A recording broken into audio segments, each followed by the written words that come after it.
live, Facebook and YouTube, and coming up on Instagram. There we go. So let me start off by saying I want to thank everybody for giving me feedback and comments on what I asked you last time. And if you have more, I appreciate that. So I've been reading everything that everybody was saying because I told you I've got to get my views up. If I'm going to continue doing this, I've got to get my streaming numbers up to where they need to be. And so I got a lot of different kinds of feedback from people, and I really appreciate that, especially you guys that watch me on the regular, watch me faithfully and loyally. I really, really appreciate it. There's my magic clock that always shows up when I move the right way. Okay. So all those that watch me faithfully and loyally, I appreciate your comments. I appreciate your feedback. And I'm taking all that into consideration because I've got to see what changes I can make, what changes are feasible, what's possible with my schedule, and all that different kind of stuff. So, but definitely if you have any more, keep them coming. I really appreciate it. And I just wanted to acknowledge that. I'll probably say that again before the live stream is over because I'm giving everybody a chance to come on. And so I'll probably say it again before we sign out for today. But anyway, what we're going to talk about today. Now, again, if you've watched me in a length of time, you know that I come on every Friday and I talk about whatever in comic book fandom, whatever in sci-fi or fantasy community caught my attention for the week. Everybody is still talking about Starfleet Academy. I'm amazed at the way people are still talking about Starfleet Academy, and everybody that I see talk about how it's driving them crazy and they're losing their minds and all that. Okay. But not interested. Still not interested. So what I am going to talk about is what did interest me this week, a general topic, and then I'm going to hone in on something in particular. What I'm going to hone in on is what you see behind me is Kara Zor-El, who, by the way, is still one of my favorite characters. I'm just not confused as to what she is. Every time I post that on Twitter, I get this wild feedback. I get this wild response whenever I post what Kara actually is. But she is what she is. You can't make her not be what she is. And I've discovered that seems to freak a lot of people out. And I don't understand why. But oh well. So what we're going to talk about today is the most anticipated. Hey, what's up, Eric? Good to see you. Yeah, when you're here live, give me a shout out in the comments so I can see you. What we're going to talk about today is the most anticipated superhero movies of 2026. Okay, on this Friday, the 13th of February, we're going to talk about the most anticipated movies, superhero movies of 2026. Now, what I did not say is that these movies are highly anticipated. These movies are, by all counts, the most anticipated, but we're not having that many come out this year. So I'm not doing some type of verbal sleight of hand. It's just that because I'm not really sure that we're actually looking forward to all of these. So we'll talk about it. That's why I love your comments when I'm going live, so we can talk about it. I don't know if these movies are actually all anticipated, and I don't know at what level. And you'll see as we go through the articles and the different posts that I bring up, you'll see it's hype. So much of it is hype. Okay, hype is another one of those things where it's not wrong per se and it's not bad. It just is what it is. Hype is what it is. Okay? Hype is not per se wrong. Hype is not per se a bad thing. But don't confuse hype with anything else.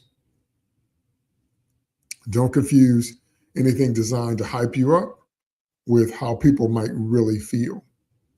Because if that were true, then the mistake that so many companies made was they took Twitter outrage as a representation of how people really feel. And what Twitter has turned into, I know it wasn't always that way, what Twitter has turned into is a kind of an outrage platform. I know they all are, but Twitter in particular seems to draw people who have axes to grind.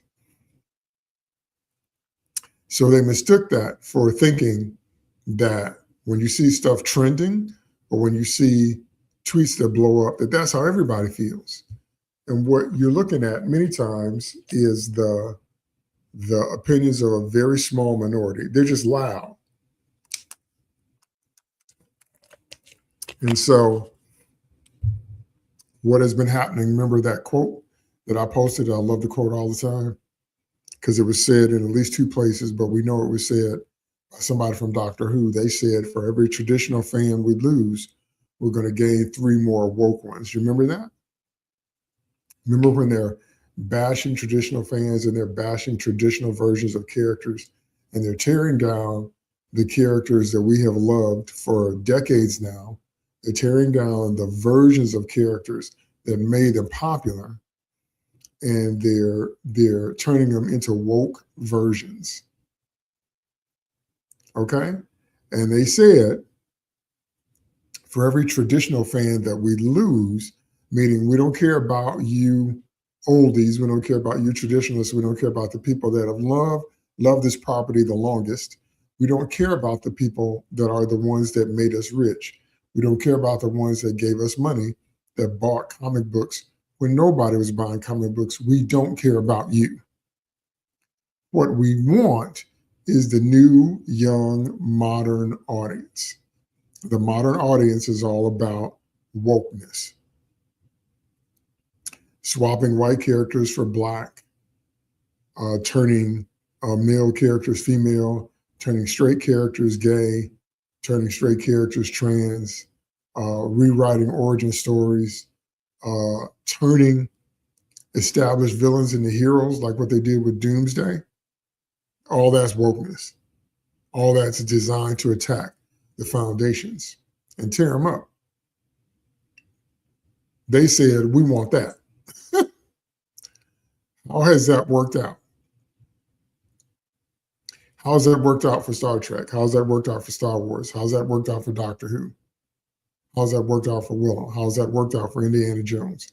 How has that worked out? Excuse me. How has that worked out? Okay. So don't confuse hype for anything other than what it is. Nothing wrong with hype, but hype is just hype. It doesn't mean that's how everybody feels. So I just felt the need to say that before we go into this. Okay. So we're going to go to, ironically, for our first article, we're going to go to Superhero Hype and check out their article.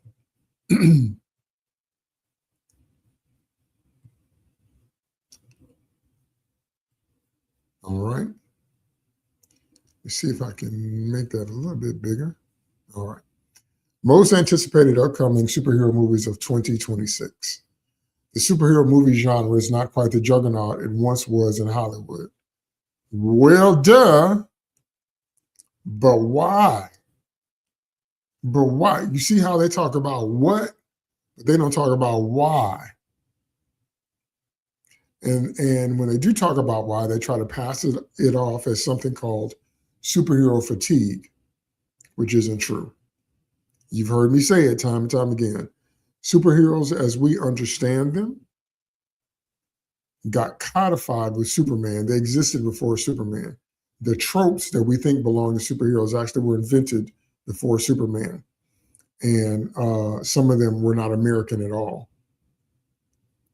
But the character that brought it all together in one place, the flamboyant costume, the cape, the chest emblem, the shield, the trunks on the outside, the origin, the powers, and the secret identity was Superman. Superman came out in 1938. He's never been out of print. He's been in all kinds of media. And the most popular three characters in the world are Superman, Batman, and Spider-Man. How can they say there's superhero fatigue? How?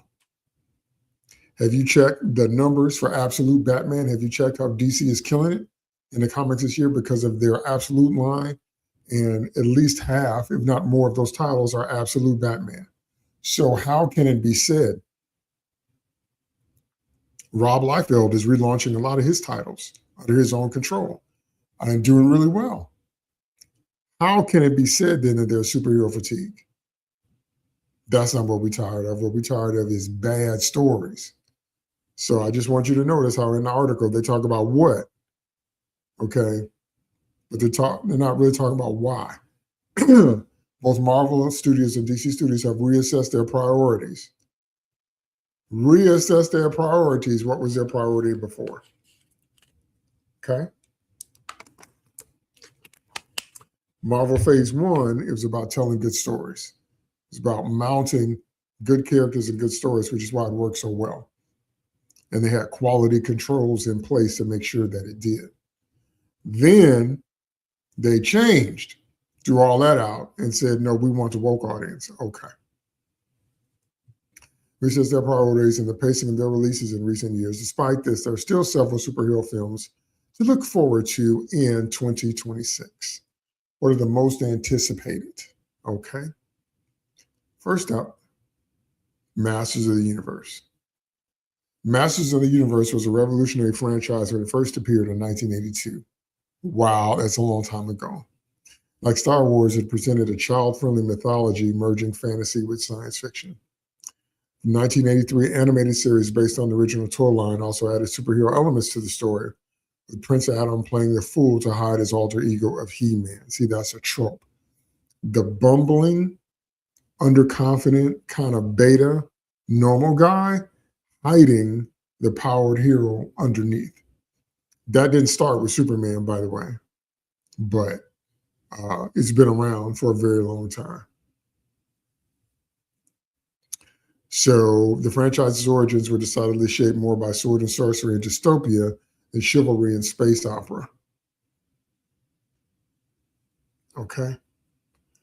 Now, what they don't mention is how it's primarily a boy brand. Notice they don't say that. I can't tell what the anticipation is for Masters of the Universe.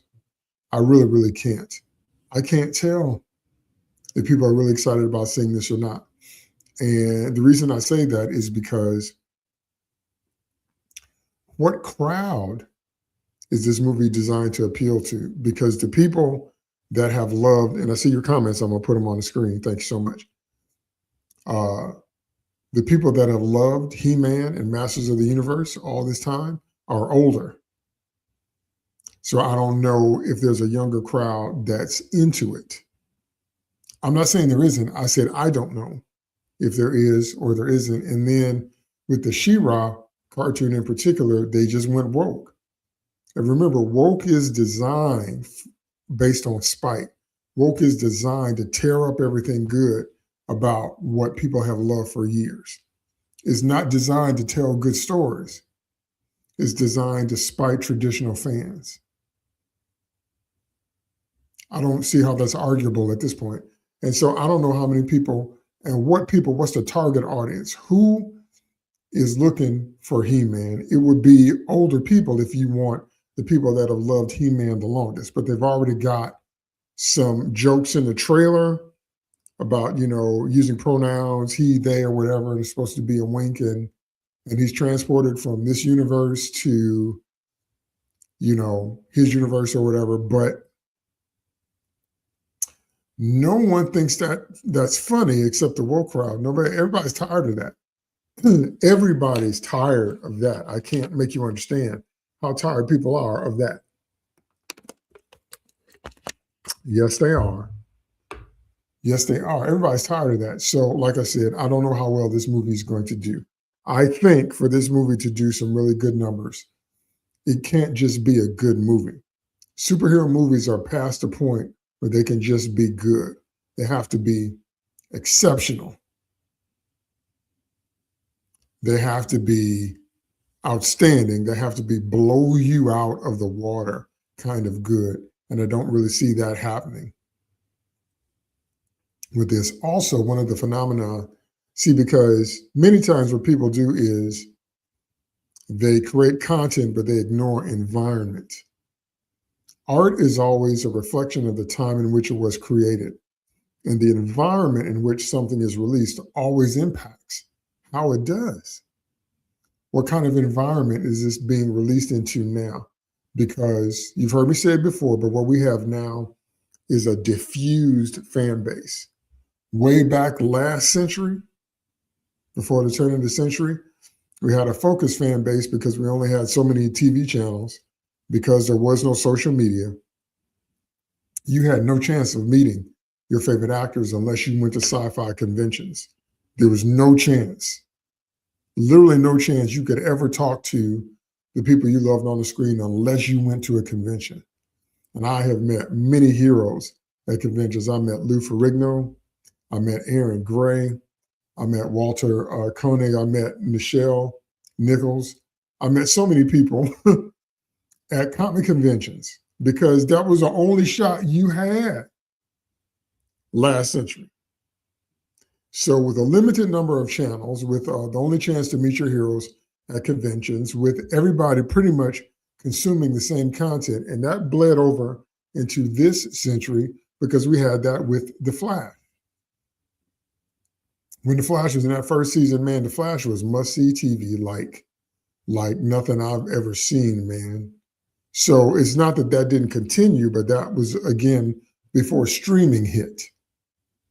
Once streaming hit, then now we have an extremely diffused fan base, which means there's so much content on so many platforms in so many different styles and presentations until there isn't really, like there used to be, one particular show that captures everybody's attention.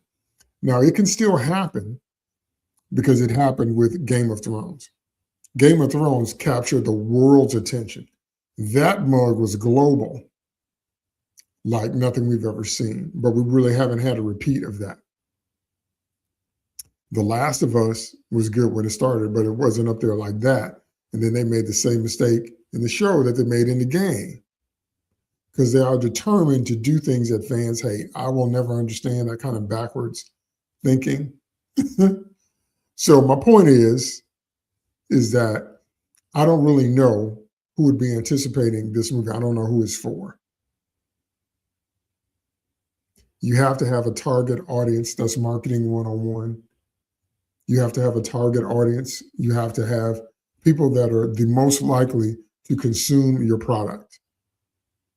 You cannot put it out like a blanket product that's going to appeal to everybody because there's nothing that appeals to everybody. Literally nothing. I've seen some of the greatest artists in the world being put down. And I couldn't believe it. First time I saw it, I couldn't believe it.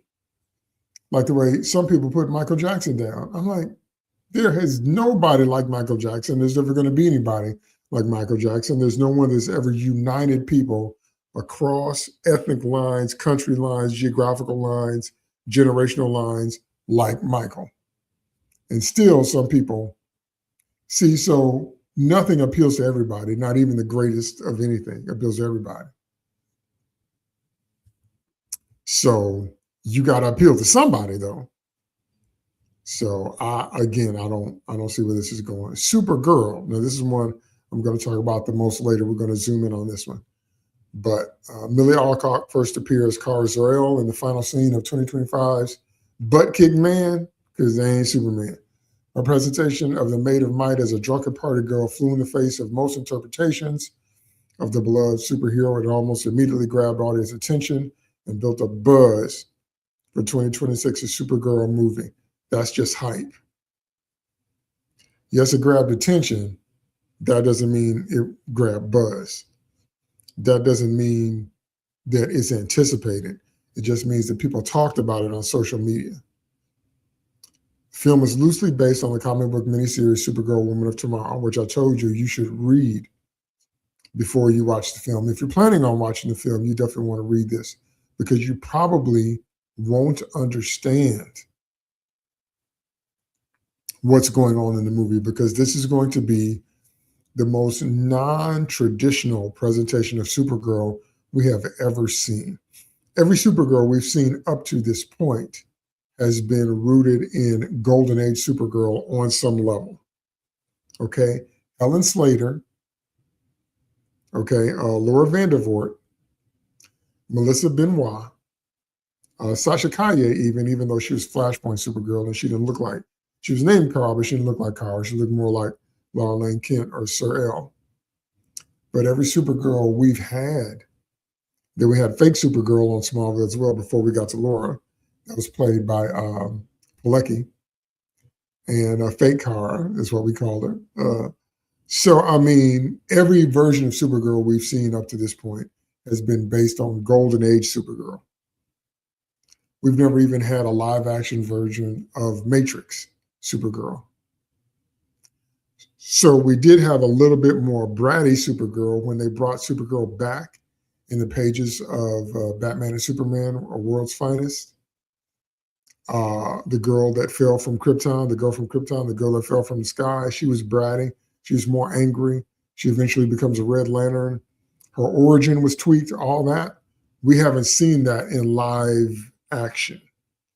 What that means in a practical sense is that most of the normies that go to see this are going to be anticipating who this version of Kara is. Okay, so I'm going to talk about that some more later, but once again, my point here is that I agree that her drunken appearance at the end of Butt Kick Man got people talking about her. I don't know if that means it's going to translate into ticket sales, because Twitter outrage is not equal to ticket sales. It never has been. That's the fundamental mistake that they made. Next up, Spider-Man Brand New Day.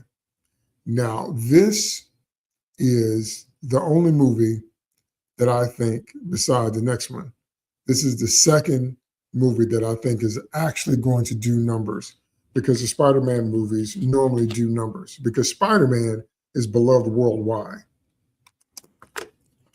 So Spider-Man typically has done well here in the States domestically, and he does well with the international audience, and he always has. I think this movie is going to do real numbers, whether it's good or not. The question becomes, what's going to be the story? We've heard several different things, but we know that if Marvel wants to get eyes on something, they do the same thing DC does. When DC wants to get eyes on a character or eyes on a project or whatever, they just add Batman. Doesn't matter what we're talking about. We're talking about movies, we're talking about games, we're talking about animation, we're talking about comic books, graphic novels. It doesn't matter. When DC wants to get eyes on something, their go-to is just add Batman, because that works. So for Marvel, that's Spider-Man. If they want to launch a new character, if they want to launch a new line, if they want to launch anything, they'll have them team up with Spidey, because that works. But comic fans know that Brand New Day is one of the most hated storylines in Spider-Man history. It's the bookend to One More Day. Now, all you comic readers know exactly what I'm talking about, but I don't know if the normies would. Long story short, in One More Day, Mephisto, which is Marvel's version of Satan, comes to Peter and MJ because Aunt May is going to die. So here comes Mephisto with a bargain, a deal with the devil. When is ever that a good idea? But long story short, says that he'll let Amy live, but what he wants in return is their marriage. He wants their love. He wants their marriage. And Peter agrees to it. Lord have mercy. We still shake our heads over that whole, Faustian bargain that Peter made. He agrees to it and tears up the Spider-Man lore and mythology from it. And then later on, they introduce Paul, which is probably the most hated character in comics. I can't think of as many people that are as hated as Paul is. Hooked him up with me and Jay so they could cuckold Peter, because of course they would. And then saying that Peter Parker can't get married, he can't age, he can't be happy. He did. Their best-selling Spider-Man comic book is the one where him and MJ are married and they are having children. But they don't want to hear it. So having said all that, I don't think normies know any of what I just said. So this brand new day is going to be about this version of Peter rebuilding his life after the events of Multiverse of Madness and Spider-Man No Way Home. It's going to be about Peter rebuilding his life after everything that happened in those two films and after everything about once we introduced the multiverse and once we saw all these different variants coming in, these Multiverse of Madness, a springboard into No Way Home to establish what the multiverse is. And that movie did really well because we got Tobey Maguire, Andrew Garfield, and Tom Holland all in the same film. How could that not do well? Good Lord. So, but at the end of all that, he basically got demoted down to the Spidey that we know. No money, but this time no Uncle Ben or Aunt May. His friends have forgotten about him. He's got that handmade costume hanging up in the closet. So Sony had their shot and, didn't look like they did like they wanted to, but they made all those Sonyverse movies with Spider-Man characters without Spider-Man, Craven, Venom. Venom did well, but the rest of them didn't do well. Madam Web, still the joke, still a huge joke. And that movie could have done well if they had known what they were doing with it. But they seem to be determined. Morbius, they seem to be determined to make Spider-Man universe movies without Spider-Man, and don't nobody want to see that. So Sony, after all them failures, decided to quote unquote play nice, and now they're talking about how they're willing to let Marvel use more Spider-Man characters in their movies. Well, imagine that.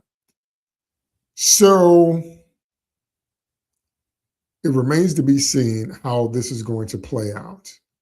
Because as you've heard me say before, those of you that read the comics know, this version of Spider-Man is basically Miles Morales' world, Miles as Peter. His supporting cast and his world is Miles's world. It's not Peter's world. I'm sure they thought Peter's world was too white. I'm sure we know they hate Uncle Ben because we ain't never seen him. We've seen his initials on a briefcase. I'm gonna need you to let that hit. The core event that made Peter Parker become a crime fighter was the death of his Uncle Ben that he could have prevented. And have they given us that? They did give us the death of Aunt May, and they gave Uncle Ben's classic line, with great power must come great responsibility, but Uncle Ben didn't say that. Stan Lee said that in the comic. But anyway, a lot of people attribute it now to Uncle Ben. He said it in the Tobey Maguire Spider-Man movie. They get that line to Aunt May. So this Spider-Man is supposed to be closer to the original kind of version, but he's still a version that we've never seen because it's Miles as Peter. So what I think is the same thing many people think, and that is that they're going to use this movie as a springboard into the X-Men. They're going to use this movie as a springboard into the X-Men because Sadie Sink is in this film, and we're not sure who she's playing, but a lot of things point to Jean Grey. Why is Jean Grey in a Spider-Man movie? Why? Remember when they killed Kamala Khan in the comics, they killed her in a Spider-Man book. Why? Because of what I just told you. Whenever they want to get eyes on something, they add Spider-Man. Because what relationship has Peter Parker traditionally had with Kamala Khan? That's what they do. So with this one, I can almost guarantee that they're going to use this movie as a springboard to the X-Men. and they're going to introduce Sadie Sink as Jean Grey. She could be a whole bunch of other people. She could be this universe's version of Mary Jane instead of stupid Michelle Jones, which I don't care if we don't ever see her again. There's no point to that character. But anyway, Sadie Sink is indeed Jean Grey, as we suspect. Now, there's a couple other characters, I talked about it before, that she could be. But if she is Jean Grey, they're going to use this movie as a springboard to what's coming next. Because as we know, Marvel has long used a formula of every movie becoming an advertisement for the next movie. They started that all the way back in phase one. It was cool when it first started. When it first started, the post-credit scenes were about what was coming up next. When that first hit, that was so cool. When we first saw the Avengers Initiative, when we first saw Nick Fury, when we first saw Iron Man and Hulk, when we first saw all those initial characters beginning to interact after a movie and that bleeding into what was coming next, that was so cool when we first saw it. But then what happened is what always happens. The tail started wagging the dog, and then it became about that. So instead of the post-credit scene being a tag, a little tag on, an add-on to get us anticipated for the next film, instead of that, then the movies became about being advertisements for the next film, which takes away from the weight of what's going on in their own story, if everything about their own story is just trying to whet your appetite for the next one. You see that? That's what I think this is. Y'all sign off in the comments. That's what I think this is. I think this movie is going to be one of the most obvious pivots to get us ready for what's coming next. And when I get to the end, I'll talk about what's coming next, and then I'm going to circle back to Supergirl. Then I'm going to put your comments on the screen. So keep your comments coming. You know I love them. So I really don't understand what story they're going to tell. It's probably going to feel funny because it's going to be a Spider-Man that hasn't been the Spider-Man we met. The best version of Tom Holland Spider-Man is still Captain America Civil War. Still. They have never topped what they did with Spidey and Captain America Civil War. Still, to this day, hasn't been topped. And so, like I said, this version is Miles as Peter. The supporting cast is Miles as Cast. Go look it up. And so whatever villains they give him, they're probably going to do the same thing. Put too many villains in, have a lot of cameos, and what's the story going to be? Because Brand New Day is hated. I do think they are going to also show MJ, Michelle Jones, not Mary Jane Watson. Don't ever confuse them two characters. Zendaya is Michelle Jones. They're going to show her with a new boyfriend. I can almost guarantee that. Now, I think articles have spoken to that. But I can guarantee you they're going to cuckold Peter and make him watch her with her new guy, because that's what they do. I can almost guarantee that's going to be in this movie. But other than that, other than a bunch of cameos, other than trying to be a commercial for the next thing, what's the story going to be? In spite of all that, I still think it's going to do well just because of Spider-Man. Just like most Batman content does well. Not all, because the Batman didn't do well. But anyway. So that's my thoughts on that. Clayface. This is going to be the most James Gunn movie that ever gunned a gun. Know why? The very fact that we're getting a Clayface movie before a Batman movie speaks volumes. How in the world would anybody at DC think that mounting a Clayface movie, a movie about one of Batman's villains, is the way to go? We don't have Batman, we don't have Wonder Woman, and we don't really have the Justice League. We have the Justice Gang, which is a very particular version, a JLI version, actually. And we have Butt Kick Man.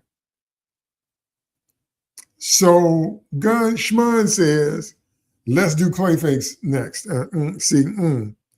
He likes quirky, tragic, characters. Oh, I'm loving that comment, Undead Nerd. I see that. I'm gonna pull that up. Quirky, tragic, offbeat characters, and that's all he knows how to write is Guardians of the Galaxy. And why in the world would they think that Clayface is the way to go? Why? Why? Please explain. Okay. Best version of Clayface has been from Batman the Animated Series. Best version, hands down. Clayface has evolved as a character.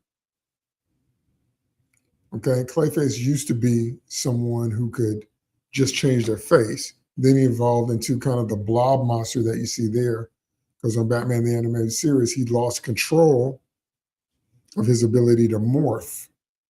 He got it back, but his normal form now is that. Also, he's become like Parasite. He kind of grows now. So like he's this huge kind of swamp monster. He's not man-sized anymore. So he has evolved. But I'm saying, how do we get this before a Batman movie, a proper Batman movie? How do we get this before a proper Wonder Woman movie? How do we get this before a proper Justice League movie? Because Buttkick Man was not it was starring the Justice League International, but some senior comments, we're going to talk about them. So I want to see, I'm iffy about this movie because once again, I'm trying to understand the mass appeal. Clayface, I feel like it's going to be just like Sony did. They're putting together a movie about Batman's villains without Batman, or maybe just hinting at Batman.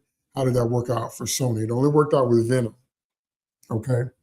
So even if it's a good film, I don't see the mass appeal in a Clayface movie. I could be wrong.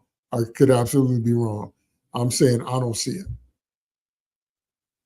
I don't see who would want to see this besides hardcore Batman the Animated Series fans and hardcore Schmun fans or whatever.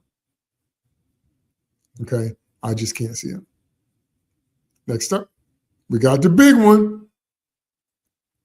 This is the big kahuna. Now, this is the movie that I think is actually going to do the best, Avengers Doomsday. And the reason I think it's going to do the best is because I think their tactic of using nostalgia bait is going to work. What I think is going to fall apart is with repeat viewings. Because if you have loved the MCU and you've been watching since either 2008 or with Blade or X-Men, Blade in late 90s, X-Men 2000, or Tobey Maguire's Spider-Man in 2002, if you've been a fan for that long, I really don't see how we wouldn't want to see how all this plays out. So their nostalgia bait tactics, I think, are going to work. The question is, if it's not a good movie, is that going to hold up in repeat viewings? Because I'm sure we're going to see what happens. I'm sure we're going to see what happens in this film. How does everything play out? But this film is going to be Marvel's version of Flashpoint. Write it down, take it to the bank. This and Secret Wars is going to be Marvel's version of Flashpoint. And what I mean by that is they're going to disrupt everything. They're going to destroy worlds and timelines. They're going to kill characters. And in the end, they're going to remerge everything into a new universe. And that universe is going to be the new MCU. And they're going to launch that new universe with new X-Men. So Avengers Doomsday and Avengers Secret Wars is going to be goodbye to the MCU that we have known. Okay? And so that has to happen. Of course, that has to happen because the actors can't play those characters forever. But again, my question is, how are they going to do this? Because do you know why I never watched The Amazing Spider-Man #2? Do you know why I never watched that? Because I don't need to see Gwen die over and over again. Why? Do you know when I watched Civil War, I never watched the scene where Bucky and Cap team up on Iron Man and beat Tony into the ground? Why? Why? I don't need to see that. I don't like watching stuff like that over and over again. These movies never end with triumph. They always end with tragedy and broken heroes. Have you noticed that?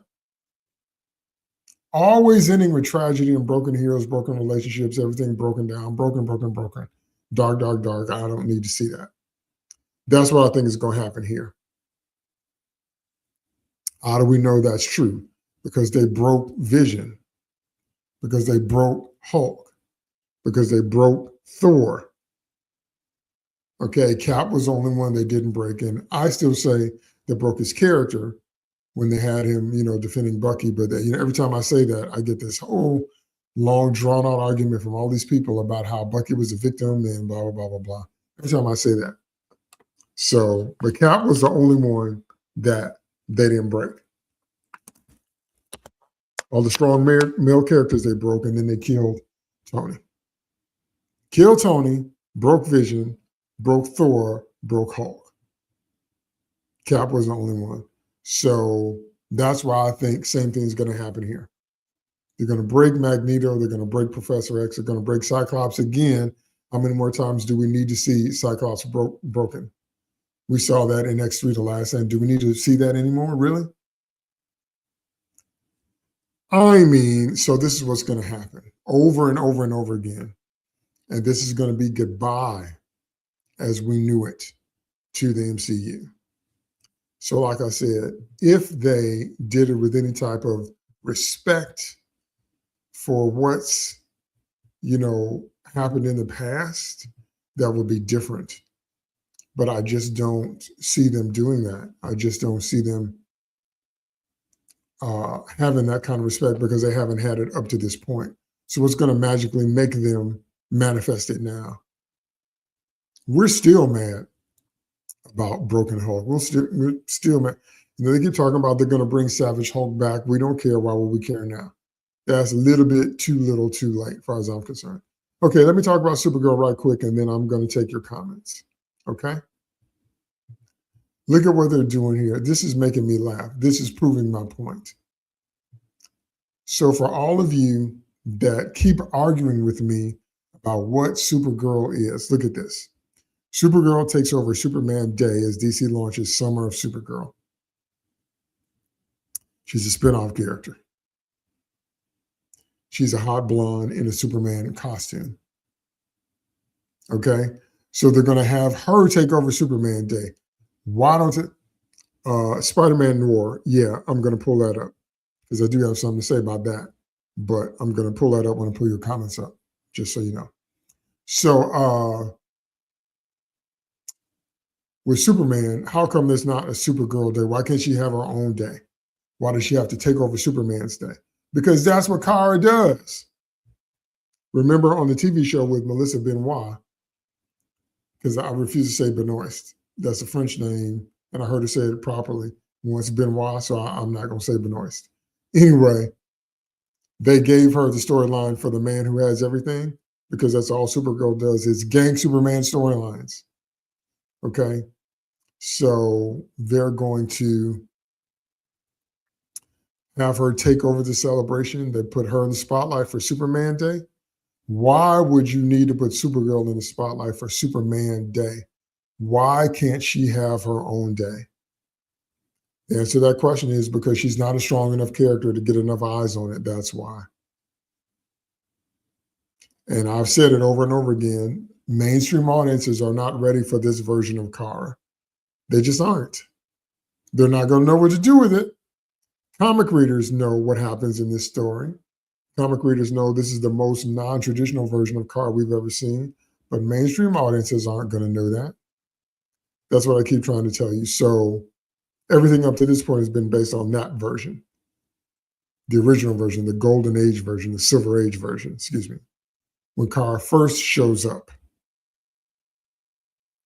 but not this version where she's messy.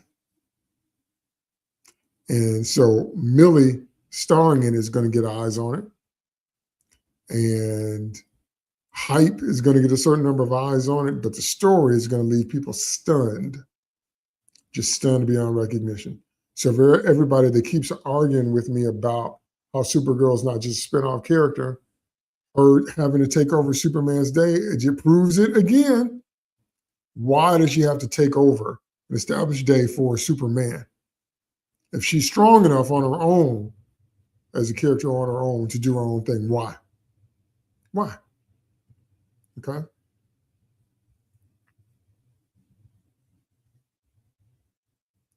Now, I'm going to look at this right quick, then I'm going to get to your comments.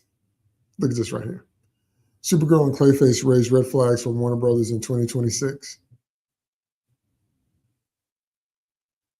They're already being treated as red flags inside the industry, Supergirl and Clayface.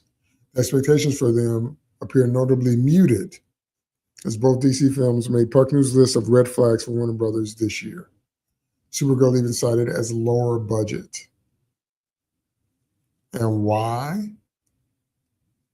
Why? Why? Because who's the audience? Who wants to see this? Okay. I've said it from the beginning. Schmun's sensibilities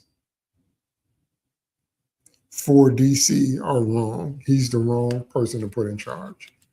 If you're going to give Schmun a project, you give him Justice League Dark. You give him The Outsiders.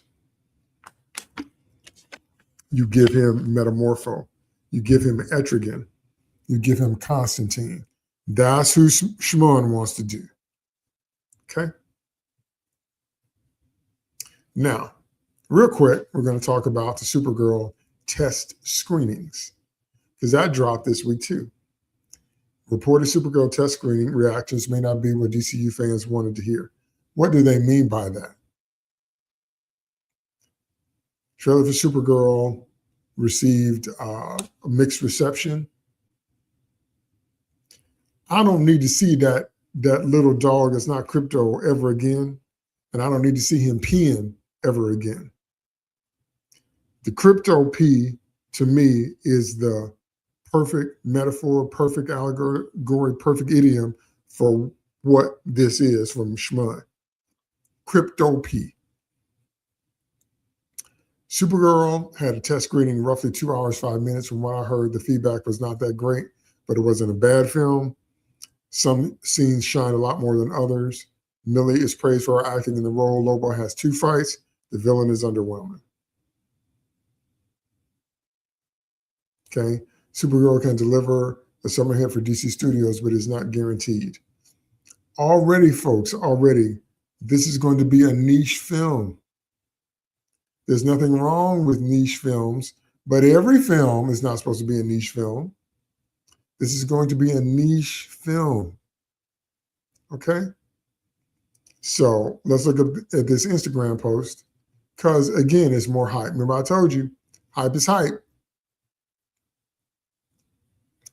This from 2 days ago. Supergirl test screen reactions are in. They're very promising. Early buzz is extremely positive. Sounds like DC might have something special on his hands. Really. Now, I can guarantee you Kara is not going to get her butt kicked like Kal-El did. Just about every scene in Butt Kick Man had him on the ground.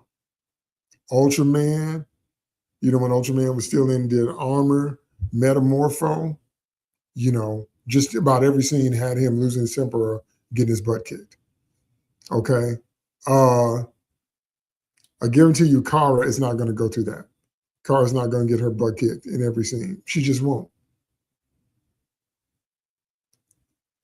Okay, here's what's standing out so far. Lobo reportedly plays a major role and is vital to the film's ending. So Lobo is a character that Schmun would love. So almost guaranteed that he's going to get a spin-off solo movie after this, which isn't a problem because Momoa should have always been Lobo. He should have never been Aquaman. Won't be no problem. But I think Momoa has enough star power, because that's why Aquaman did $1 billion. Not because of the story, because I don't even remember the story. Aquaman did $1 billion because it was Momoa. So I think if they do the same thing with Lobo, I think that will hit, honestly. Krim is being described as a genuinely menacing villain. Cinematography is said to be next level. Not from the trailers, it's not. One hallway sequence is already being compared to Daredevil and Guardians of the Galaxy Volume 3. That's the truest thing in this. That's the thing we know is true to most. That is going to be Guardians. Some form of Guardians, because that's all he knows how to write. Darker and more serious than Superman, but still packed with humor and really emotional beats. Not grim, just grounded, whatever. If these reactions hold, Supergirl could probably become one of the DCU's biggest wins. For a niche audience, maybe. If you know, Marge that works down at the beauty salon, and Marge has some kids or some grandkids, and she says, oh, a Supergirl movie. Let me take my daughters, let me take my nieces. They ain't ready for this. And finally, look at here. Supergirl test screening report reveals David Cornswell's role as Superman. What's the first thing here? Is Superman the key to Supergirl? The latest test screening report reveals how much of the film Cornswell appears in.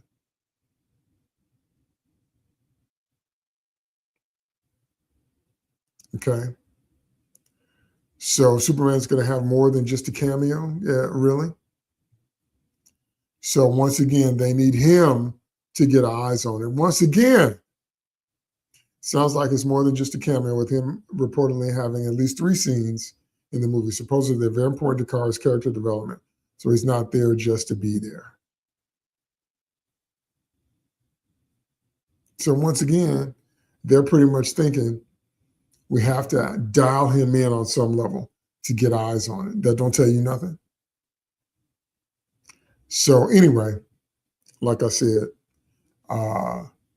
just to do a quick review, I think Doomsday is going to hit, and I think it's going to hit huge on opening weekend. It remains to be seen what happens with repeat viewings.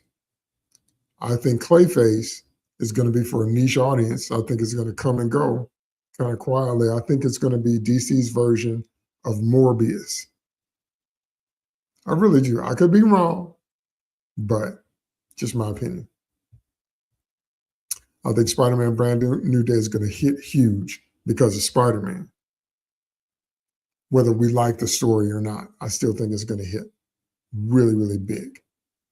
But it's going to be a springboard into what's coming next.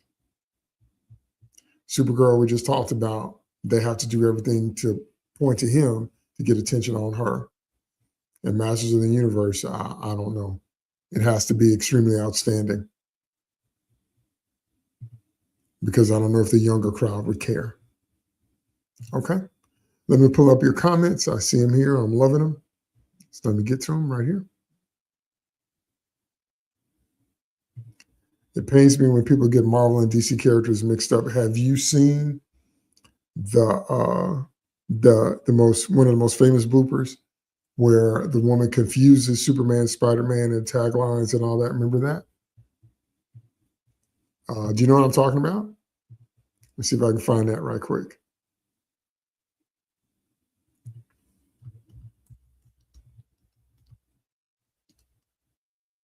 Because you say you hate when people confuse the characters. Let me see if I can. Here it is. Hold on. Okay. For those of you that haven't watched this, let's watch this right here.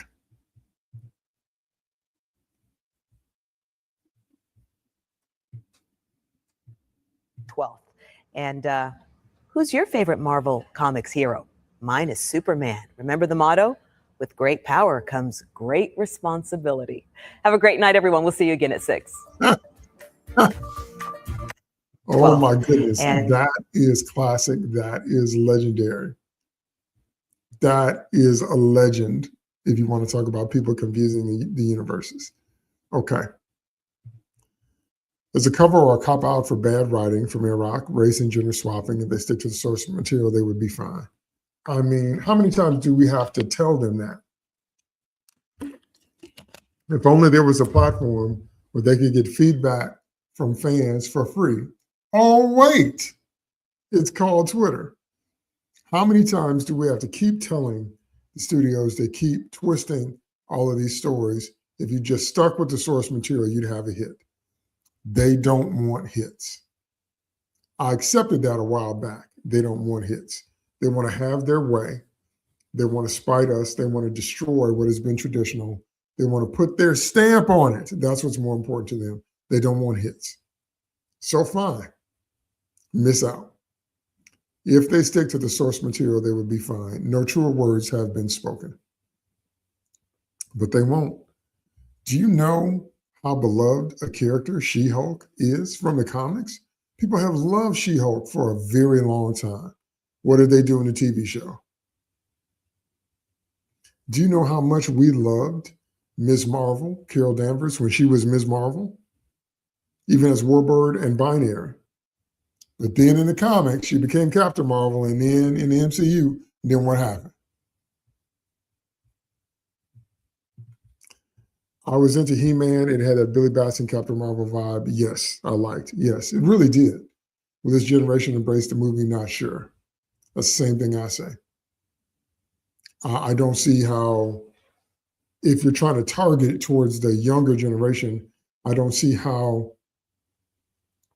it's going to have the same impact because they didn't grow up with this and they don't live in a time where He-Man has presence. He-Man has footprints in the past.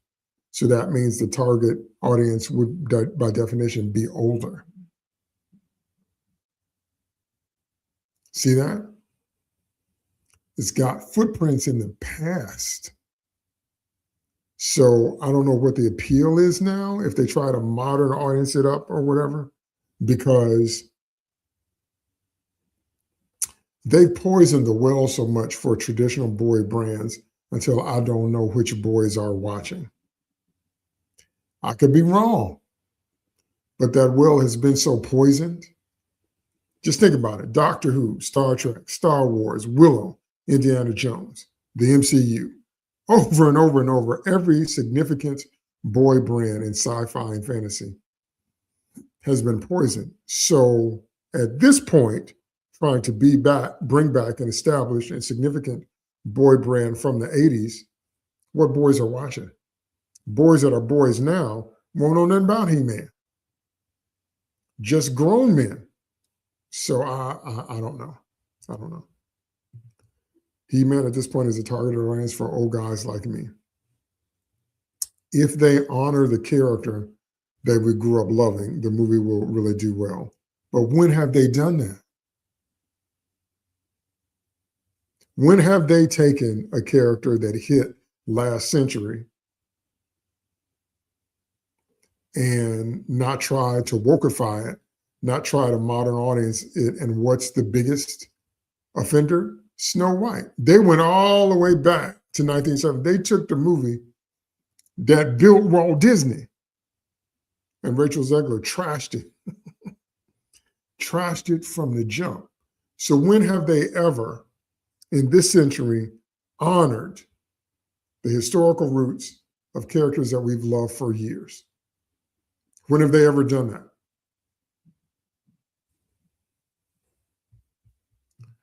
Reminds me of the pulp hero movies of the early 90s with The Phantom, Shadow, and Rocketeer. Yes, Rocketeer in particular I loved. All decent movies to a degree, but odd timing after Batman Keaton and the Flash TV show. Yeah, but Rocketeer really worked. Rocketeer really worked because they nailed the look. They nailed the vibe. Rocketeer is about that old pulpy noirish vibe, and they nailed it, man. They nailed it. Because at that point, they still weren't afraid to use historically established tropes. Damsel in distress, over-the-top cartoonish gangsters, plucky hero, everyday average guy that's got a lot of heart. That's what makes Rocketeer work, and it's cast perfectly as well. And the mustache twirling villain, all those are old school tropes. They came together really well in Rocketeer, and that's why it worked, because that was at a time where they could still do stuff like that. If they do anything like that now, what's going to happen? What's going to happen if they go back to damsel in distress? What's going to happen if they reintroduce that trope? What's going to happen? All over the social media, what's going to happen? See what I mean? So that's what I mean when I say Phantom and Shadow didn't do as well, but they didn't do as well because they didn't nail the vibe and they didn't nail the story. Rocketeer, they nailed the vibe and they nailed the story, which is why I did well. And I still love that movie to this day. I, in fact, have a Rocketeer poster on one of my walls because I love it. Okay. But see, my favorite movies are unapologetic movies. Like most Jason Statham movies are not trying to be something that they're not.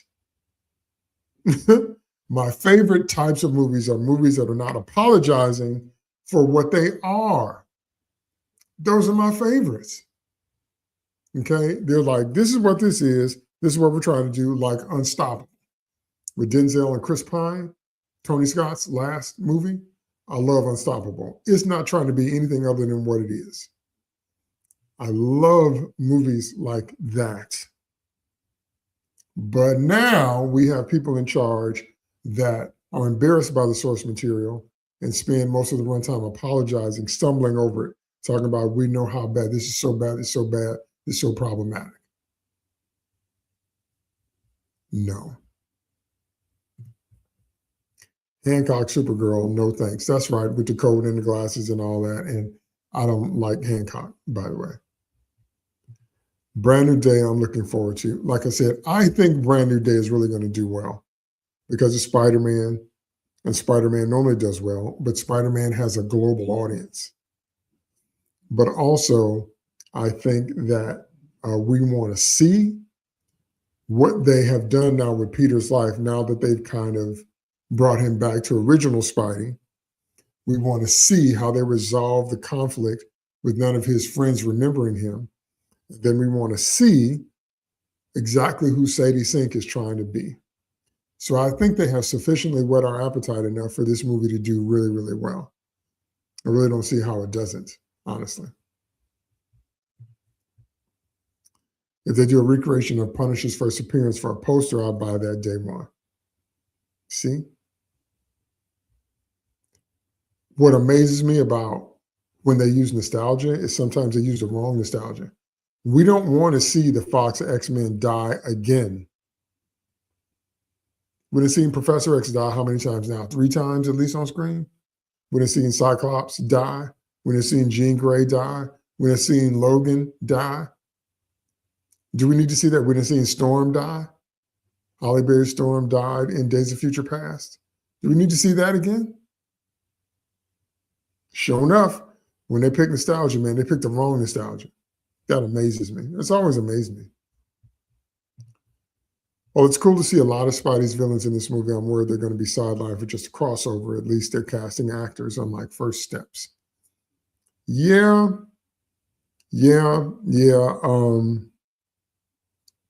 How can I put this? Let me use another food analogy. Whenever you have a good meal, it's always because they get the main dish right. I want you to think about that. No matter what you're eating, whether it's fast food or a gourmet meal, whether you're at a fancy place where they actually serve you one entree at a time, whenever you have enjoyed your meal, it's because they got the main dish right. Because it won't matter how good everything else was if the main dish was lame. Just think about that. Think about even if you get something like a burger, fries, and a soft drink. If the burger is bad, then the other 2 items don't make up for the burger being lame. See that? So why do I say that? I say that because that's what they don't understand with superhero IP. You're so busy trying to get to the spinoffs, you don't get the main dish right. So busy trying to be in Spider-Man's world, don't bother to get Spider-Man right and don't understand we don't want to see Spider-Man's world without Spider-Man. But one of the exceptions, one of the notable exceptions that I and many others have said is that they could have had a hit with Madam Web if they had actually made that a Spider-Woman movie and used Sydney Sweeney. Sydney Sweeney is in costume for what, less than 5 minutes in that film? Sydney Sweeney is one of the hottest it girls in Hollywood right now. If they had used her as Julia Carpenter, Spider-Woman, that movie would have been off the chain. Would have got way more eyes on it. That movie would have been off the chain. Instead, they use obscurity off of obscurity off of obscurity. Wonder why that didn't work. It's because they don't know how to get the main dish right. I don't know really any other way to say that.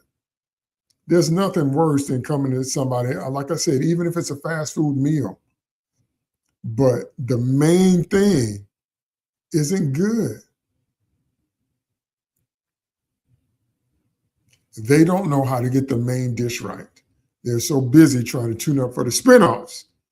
And I blame that on Star Wars. Star Wars is the one that did that. Star Wars is what taught them that toy sales and merchandising is where the real money is, because Hollywood did not think that way before Star Wars. But now they make movies just to make toys. And that's the tail wagging the dog. You're not getting the main thing right. Get the movie right, and the toys will sell. What has Star Wars had to do in recent weeks? They've had to throw out all the new stuff, all the sequel trilogy stuff, because that doesn't sell, and go back to the original characters. Imagine that. Get the main dish right. And the other stuff supports it, not you get the other stuff right, or you think it's right, or you're so busy looking at the side dishes, you don't get the main dish right. Spidey, Batman, Deadpool, and Harley Quinn are the cash cows now. I agree with everything except Harley. I don't think Harley's a cash cow anymore. I think she's had her day. If she ever was a cash cow, I don't believe she was a cash cow. She was just everywhere. They just tried to push her like Kamala Khan. So I think there was a time where putting Harley in something would have gotten eyes on it. And I think Margot Robbie did a good job with the character for what they gave her. But I don't think she has that anymore because they've ruined the character. Best version of Harley Quinn is the first version. She's an original character created on Batman the Animated Series.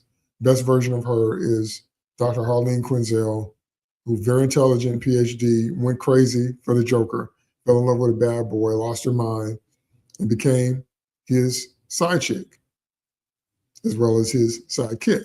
Best version of her with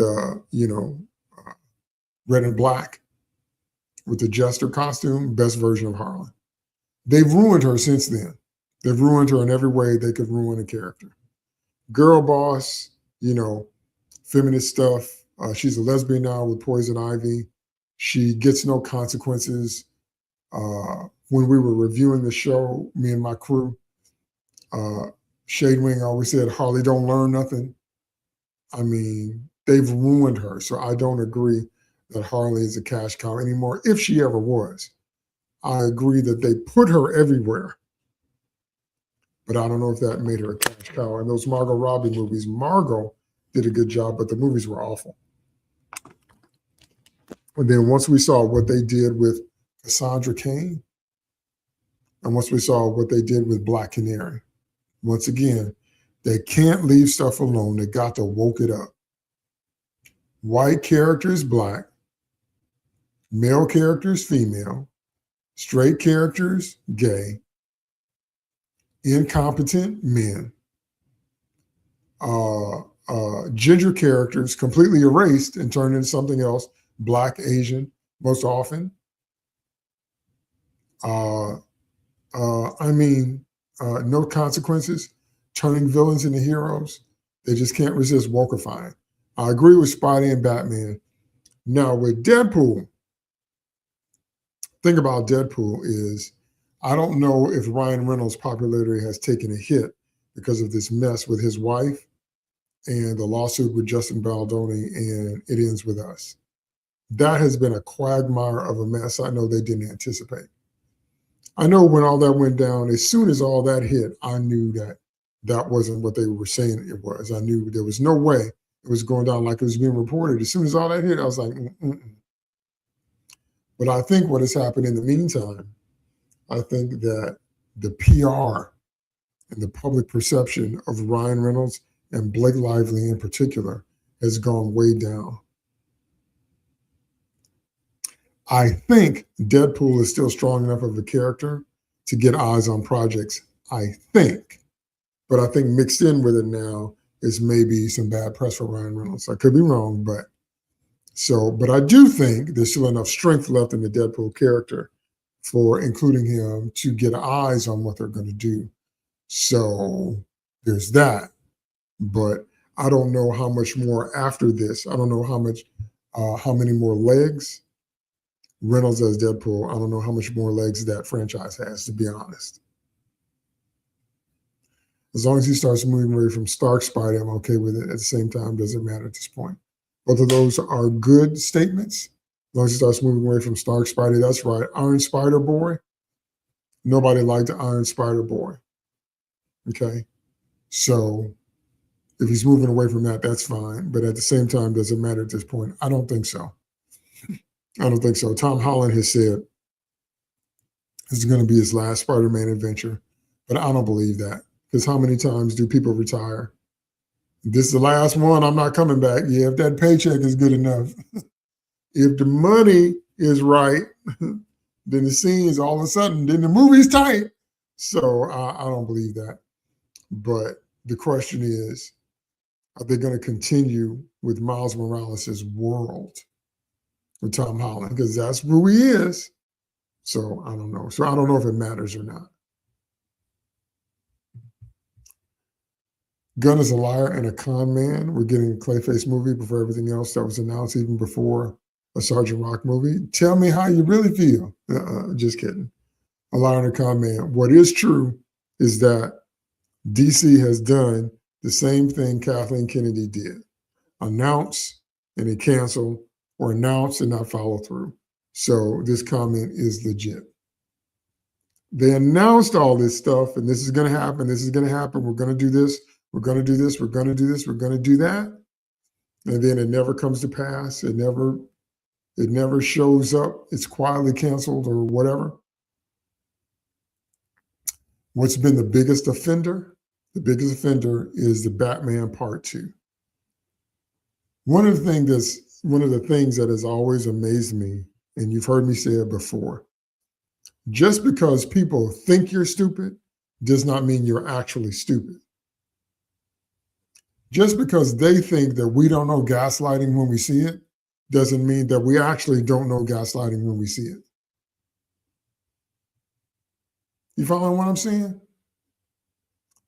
So they don't have a plan for the Batman Part 2. They don't have a script. They don't have none of what they're talking about. I guarantee you there were too many elements that were trying to be wokeified, because how do you miss on Batman? Why, out of all the characters to wait on, why would you wait on Batman? But Matt Reeves has a different vision than Schmun. That's the conflict. Matt Reeves' Batman, Pattinson, wouldn't fit in Schmun's universe. All you have to do is read the comments that Schmun has said about who Batman is to help you understand he does not understand Batman at all. So when he does introduce Batman, it's probably going to be closer to the lines of, do you remember All-Star Batman and Robin with Frank Miller and Jim Lee? You remember that comic? Batman was buck wild and out of control, cursed a lot, made Grayson eat rats while he was training him. Do you remember that? And everybody was like, that is probably going to be Schmun's version of Batman. That's what Schmun thinks of Batman. That conflicts with Matt Reeves' version, which is why we haven't seen anything. And again, getting a Clayface movie before a Batman movie, really? Mm-mm. So yeah, just like Kathleen Kennedy's strategy, come out at a convention, come out at a press conference with all these logos behind you, and everybody claps and cheers and goes crazy, and all this stuff is coming, and then how much of it actually materializes? So again, this comment is legit.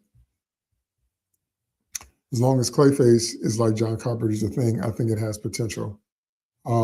That's a good point. I think if they lean heavily into the horror aspect, which I think they will, it can be another movie like The Thing. I agree. we'll have to wonder why they would use Clayface to do that, and why don't you just make, another monster separate horror flick or whatever. But I do agree that if they lean more into those heavy horror elements, see, because that will attract a different crowd.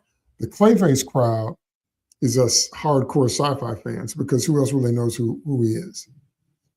And this version sprung from Batman the Animated Series. That gives you a little broader appeal. But Clayface as a character is already a niche character. If, however, they do something like that, and make it more like The Thing and widen the appeal, then I think it has a chance. More so as a horror film than as a film that has its roots tied to any type of comic book IP. It has a better chance to have legs as a horror film than it does as a comic IP. Clayface will probably be good, as he's a character right in Gunn's wheelhouse. They can use the shape-shifting future movies. At the same time, I don't care. Laugh out loud, sad, this is where I'm at. I don't care either. I don't think it's going to be good in terms of mass appeal. I think it's going to be good in that what you're saying, in that it's the type of character that Gunn likes. He's going to write him the way he likes to write characters. That doesn't translate to mass appeal unless we go, like I said before, into the broader horror elements. But I don't care too much either. I don't like the Batman. I don't like Robert Pattinson's Batman. As soon as that was announced, I started laughing. I've been laughing ever since. I can't take him seriously as Batman. Cannot. Can't take. So for those that like him, enjoy it. Can't take him seriously as Batman. I'm vengeance. Okay, my son has more bass in his voice than you do. So I was hoping we'd get an Eraser movie. Niche stuff. Gunn loves niche stuff. DC needs hits. They need global hits. That's why he's the wrong person. They need billion-dollar hits. Why are they being sold if what they've done up to this point was a successful strategy? They need billion-dollar hits. They don't know what to do. They have the property to do it, but they don't know what to do. 100% sure RGJ is going to be Victor Von Doom. Yeah. So the Ant-Man meme is going to be for Dr. Doom now? Possibly. But again, the multiverse stuff that they tie in here is going to blur lines so badly until I think some normies are going to be confused. We'll understand because we understand multiverse from way back, but I think they're going to lose some of the normies for all this. An Avengers movie with a comic accurate Namor and Baku, Shang-Chi would have been great. Maybe. Definitely Namor. But as soon as I saw what they were doing with Namor, I don't like Namor. I don't understand how we fooled around and let people get in charge that hate the very IP they're mounting. So, I put a tweet on Twitter this week, and I think I hashtagged it. I think I said, "Stop the lies." So from now on, I'm calling on, let me see if I can pull it up. I'm calling on all longtime comic book tweeps.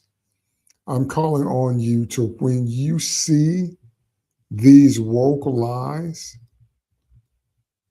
when you see these woke lies anywhere, call them out. Okay? So let me officially launch this. Obviously, it's not a unique hashtag, but let me see if I can find mine. Give me a sec. I'm going to see if I can find it, because I made that hashtag just this past week.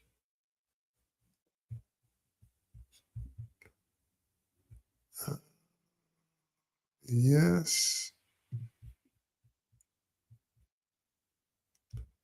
So that's the hashtag. That's the tweet is based on.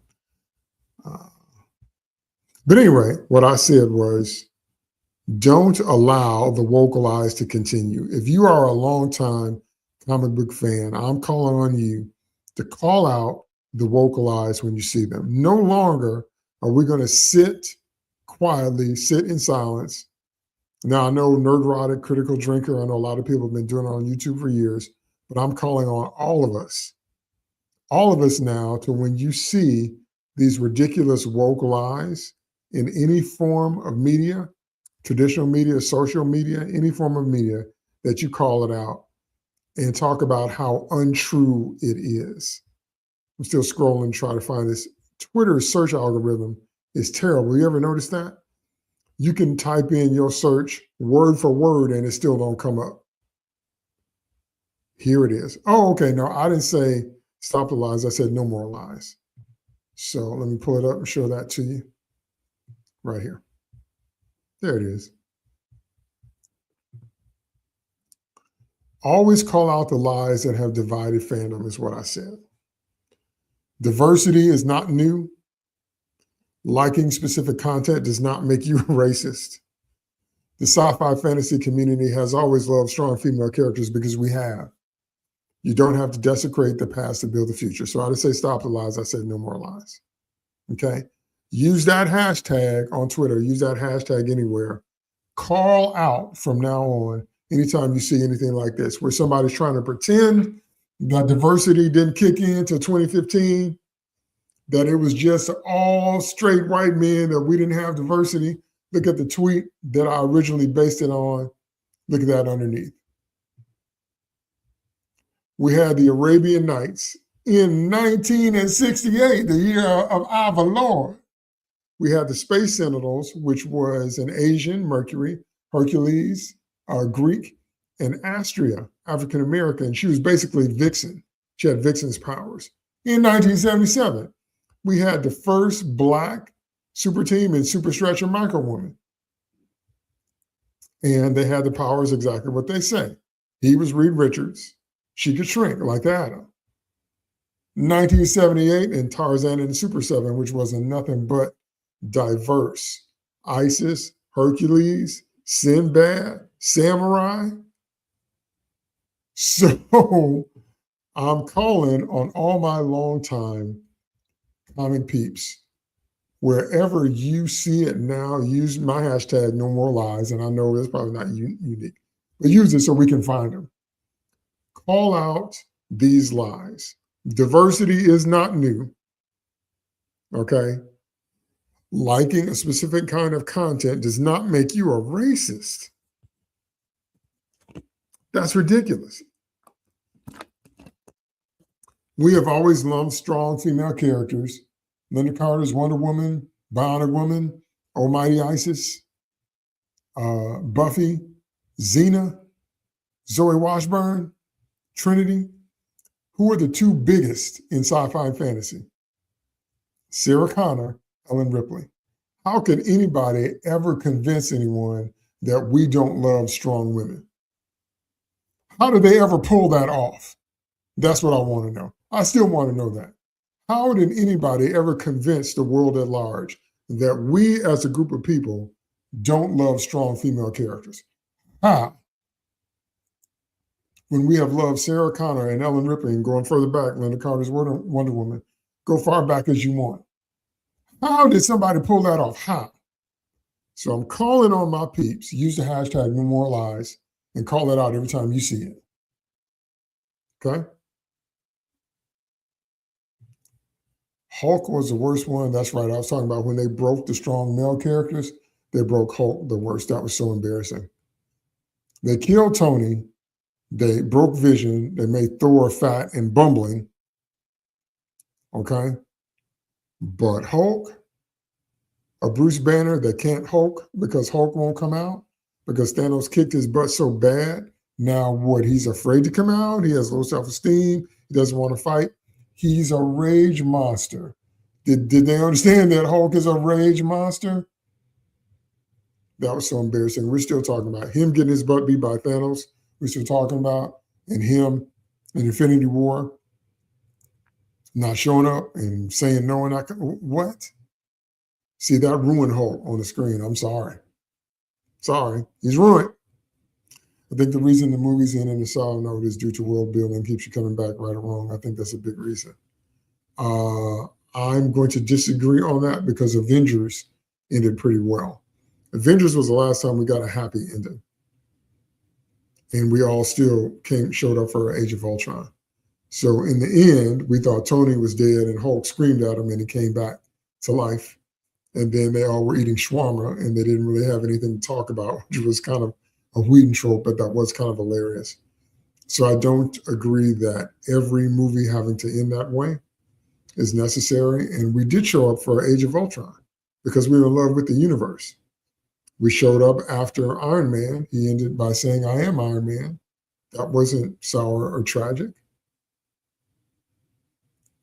So I think movies can end well on a higher note, and we'll still show up to see the installments. Mm-hmm. Thoughts on the Spider-Man Noir trailer? My thoughts on that trailer was, I think it looks really good, but I think this is a super, super niche character. When you put Spider-Man in it, in terms of the advertising, yes, it will get eyes on it because it's Spider-Man. But you have to train yourself to not think like we think. We think like longtime comic fans. We think like geeks. We think like sci-fi fantasy community people would think. You got to retrain yourself to think like normies.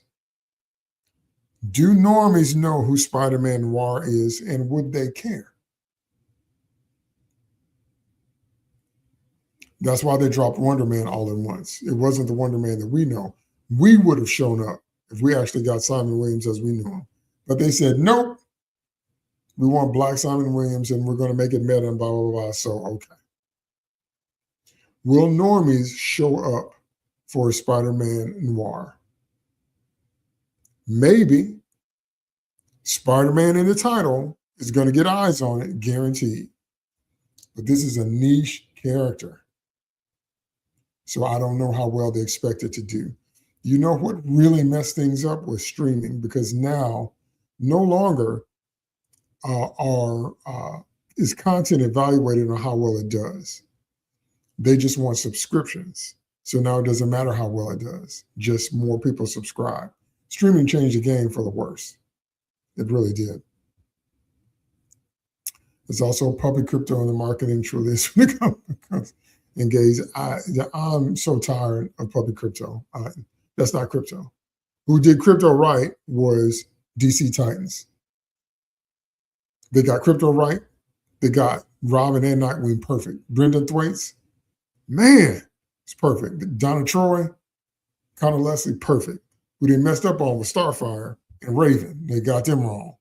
But they got crypto pitch perfect. Schmun's dog ain't crypto. I'm tired of it. Seriously. Supergirl, Why Should I Care After Butt Kick Man? It's based on one rand that's polarizing American comic history. Perfect. I cannot say it any better than that. Why should we care after Butt Kick Man?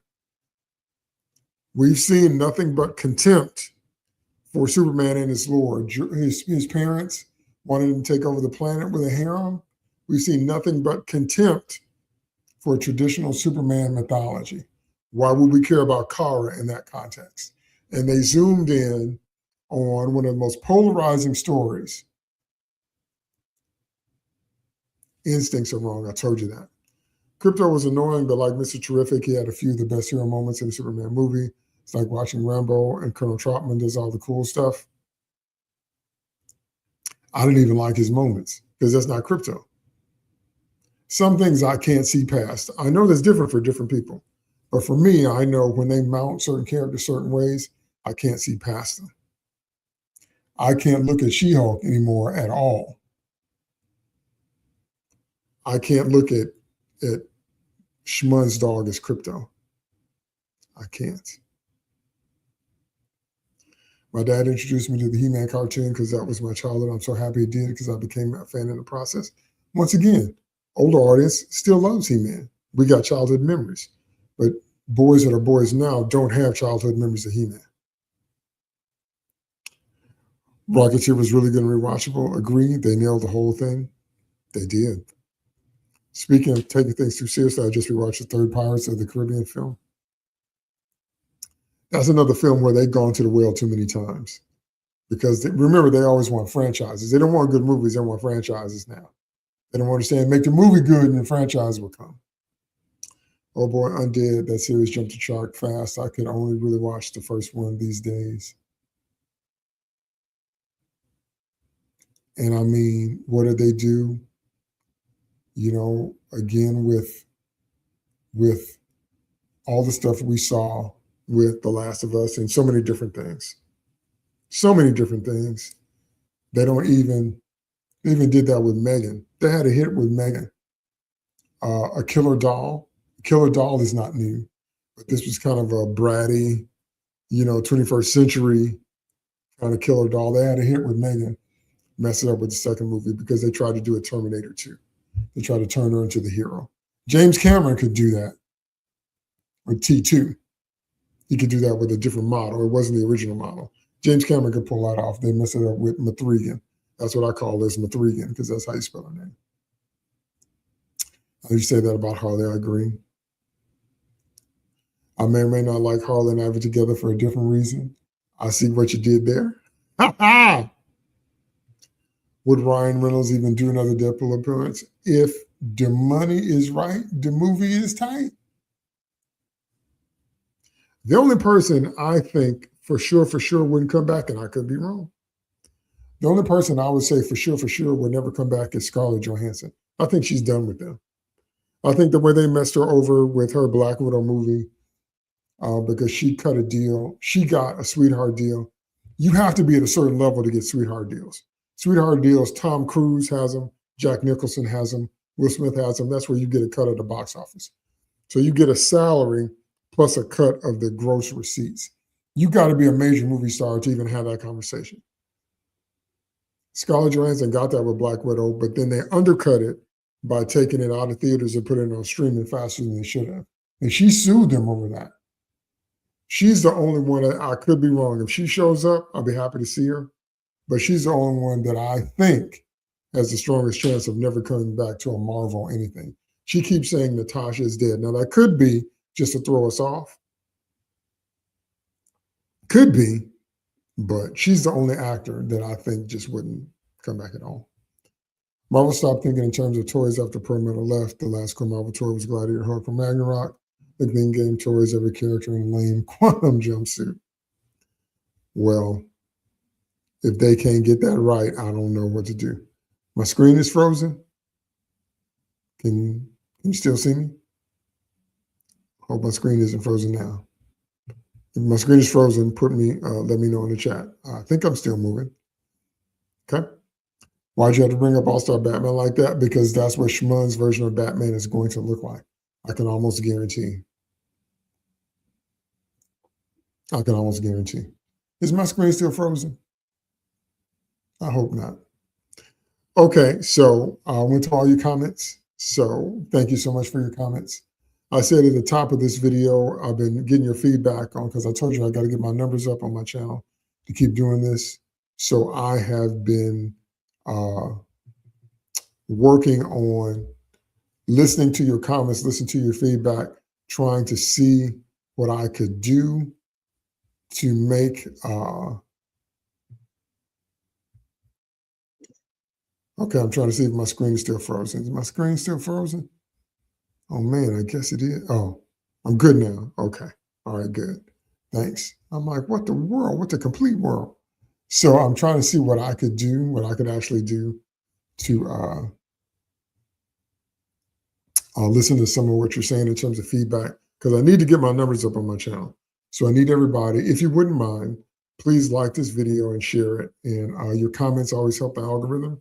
So I'm trying to figure out what I can do to get those numbers to where they need to be. So I'm listening to what you're saying, but I got to see what I can actually do because I have quite a few things that I do besides YouTube. So time is also a factor. So just want to put that out there. Okay, that's it for today. Thank you so much for watching me live. Thank you so much for watching on the replay. Please give me a like and a share.